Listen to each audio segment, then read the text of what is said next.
Hey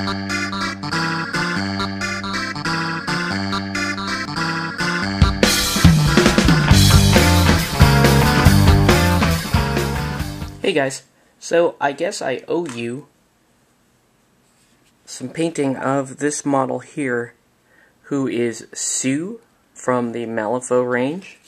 I'll show you the studio job on Sue, just so you can see. And the last time I think you saw this guy, I was saying how this guy is kind of ideal for some of the speed painting techniques that we wanted to go over. So, and the reason why is, if you're looking at the completed version of Sue, you can see that he's mostly black. He's got kind of a leathery shoulder thingy there. He's got a bunch of belt work. The main model body is black. You've got just a couple of pistols here, and then you've got that guitar in the back. You also have this hat covering his face, which helps in the speed painting technique. I mean, overall, it's pretty dull in terms of colors. Black, dark red, kind of a red-brown. Some of the bandage work in here is, again, a pretty earthy, dirty-looking color. And dirty colors are pretty quick. Pretty easy to do for speed painting, which is why I decided to pick him and make him the subject of the video. So let's go over how at least I expect this whole thing to go down. Sometimes I've been known to change my mind in the middle of painting a model, and that's totally okay.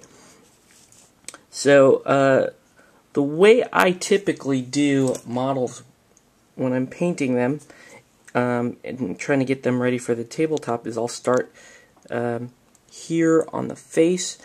Faces are kind of important to me, as is skin, so I'm going to spend a little bit extra time on the face and skin. Then I'll just work my way outwards, so probably here on the undershirt, out here to the pants, the boots. Then I can start working on the black and the overcoat and the guns. The basics of it are that the base coats will go down, followed by one, maybe two highlights, a wash, and then back over the base coat. I'm going to show how to do skin in another video, but right now I'm going to do the hardest part, which is the eyes and then the skin. So let's see how that goes. Okay, so I do eyes the standard way. Paint in the whole socket black, and then paint in the eyeball white, and I'm going to come back with black. As you can see, the first black, the undercoat, I come in pretty heavy, make sure I get the whole eye covered. And then I will come in and finally dot these eyes. One thing to note is this is kind of a weird angle because of the arm, the pistol shooting arm here in the way. But as long as I'm okay with the angle, painting eyes takes a little bit of practice, so don't feel bad if you screw this up a couple times. The main thing is make sure that your paints are really thin so that if and when you do screw up, you can clean it up. Once this is done, I'm going to start on my base color of the flesh, and I'm going to be using Vallejo Model Color Flat Flesh, and I'm going to take that black rim around the eye all the way back down to where it's almost invisible. So I'll get started on the eyes and see you guys in a few. See if I can get this correctly. Flat flesh down. See, it doesn't look so great yet. So what I did next is, what I'm going to be doing next actually, is mixing in some light flesh to go with the flat flesh. Ooh, see if I can get a little bit of a better close-up on the eyes and the face. You can see how, I hope, you can see how tight I took in that eye. I took that in way in from when I painted it. And you do that for male eyes. If this were female eyes, I'd probably leave it a little bit thicker, maybe even apply some makeup. So anyway, I'm going to go ahead and I'm going to do a highlight with my mix. Then I'm going to wash it with Griffin Sepia, and depending on whether or not I like that or not, I may come back and hit it with another highlight of light flesh. So back in a second. Okay, so the Griffin Sepia wash is down. If I can get a good angle on that so you can see the face. Face is looking okay. It looks a little tan for my taste. So I am actually going to let this dry, come back with the flat flesh, light flesh mixture and highlight, and then take it up one more notch and highlight it again before I go on. And I realize that the face really and the flesh really isn't taking up too much of the model here, but faces are a really big deal to me, and if I don't like the face of a model, a lot of times I'll quit painting the model, which is a horrible habit. Don't do that. Keep trying to paint if you can. I'm okay with this face, but I'm going to keep going with the flesh highlights, and we'll see you in a few. Here's the next stage. Finish the highlighting on the skin. Wow, it's really hard to see this. I know the shadow of the hat on the model is blocking a lot of the detail, which is kind of a shame. Let's see if I can... Nope. Maybe I can adjust the light here. Nah, not really. Bummer. Alright. Anyway, finished the skin and just started to paint in a little bit of that P3 Guncore Brown with a little bit of Iraqi sand mixed in. I painted a little bit of black, hoping you might be able to see some of the detail in the face, but if not, oh well. Anyway, that was really the hard part of the model, besides the flames that I'm going to have to do on the back. The rest of this is really where our speed painting technique is going to come into play, and the reason why I painted that strap right now is because I had the Guncore Brown out, but also because I'm going to show you what I do, which is when I'm working with really sort of dirty colors like this, I can base coat the whole thing and then wash it at the same time. And that saves me a lot of time. So I'm going to do that with the sort of undergarments, and then we'll move our way up to the black. So anyway, see you in a few. Alright, base coat underway. Got some of this black down. Then I've got kind of a mix here of, that P3 Guncore Brown. Then I've got Iraqi sand here, Iraqi sand here. I'm going to hit this with some red brown here in the bandana. And this sort of area here will be also kind of a reddish brown. Probably mix some red into some of the darker brown that I've got. And then, when that's all done, I will do the metallics at the same time. I'm probably going to do a non-metallic metal, so I'm going to go with like just a regular Vallejo Model Core Basalt Gray. And then I'll show you the effect afterwards. I'm also going to do one highlight on the black.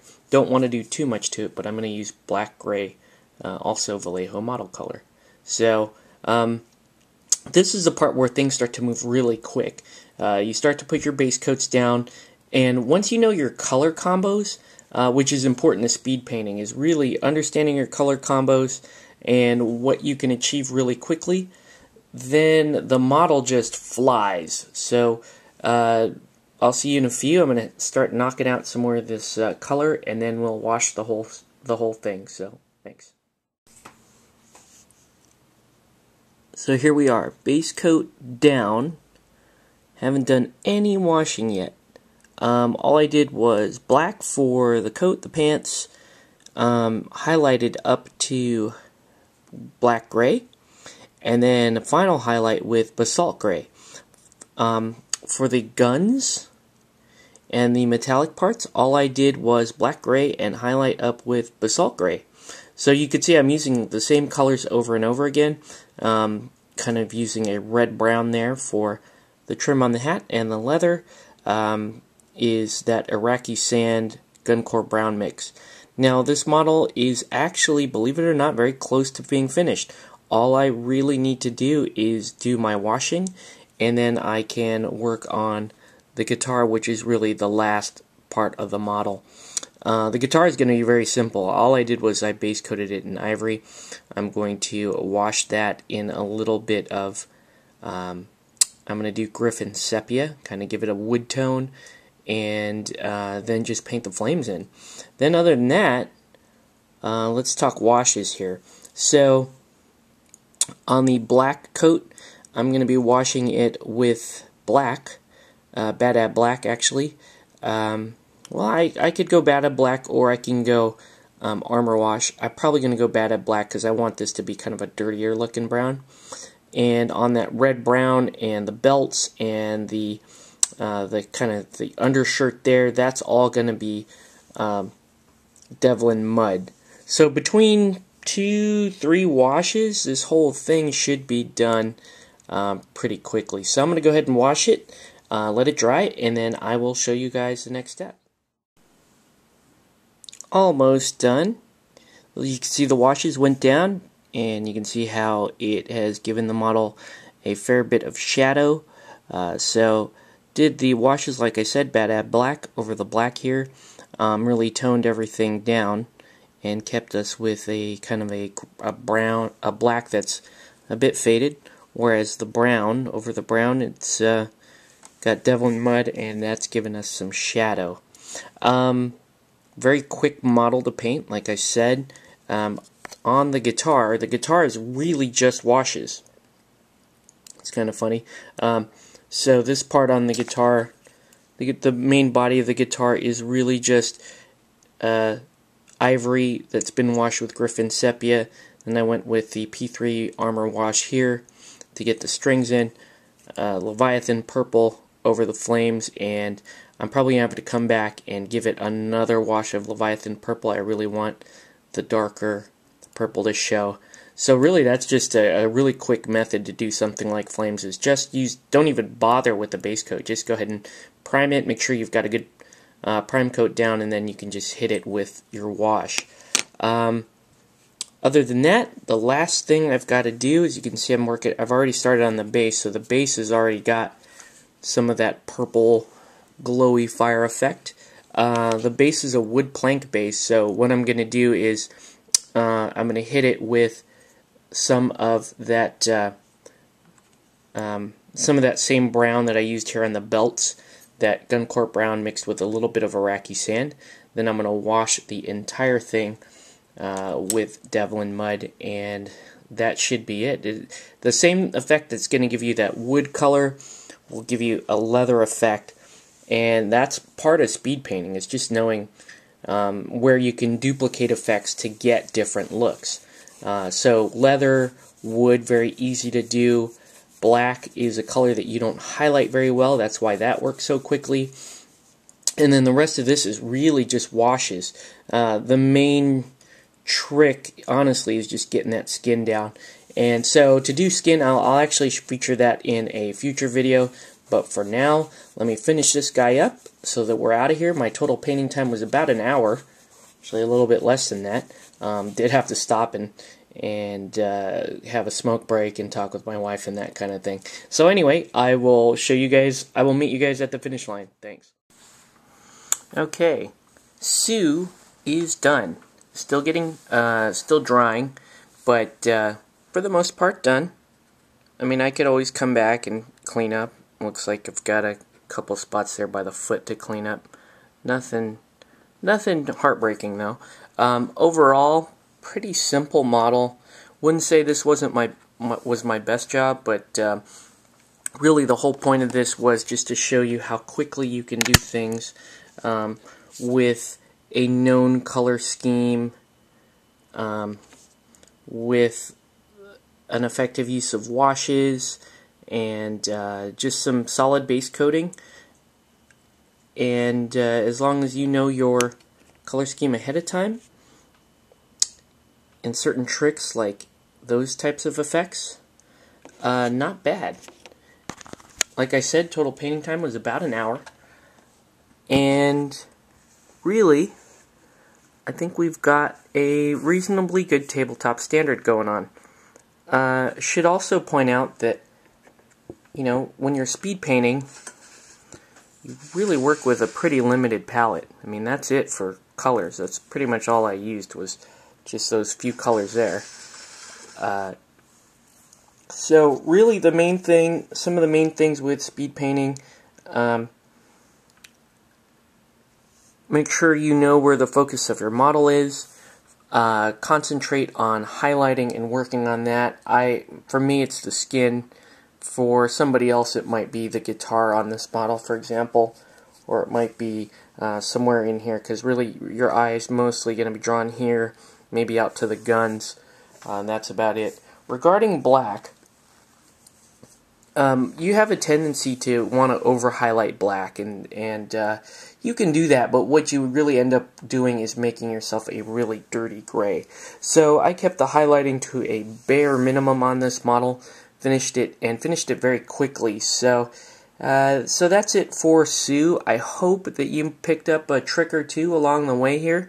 The next video, I think, is probably going to be alternate Rasputina, where I can focus in on a little bit more skin, because I want to do some skin effects on that. So anyway, that's it for this session of Painting for Gamers, and I'll see you next time. Thank you.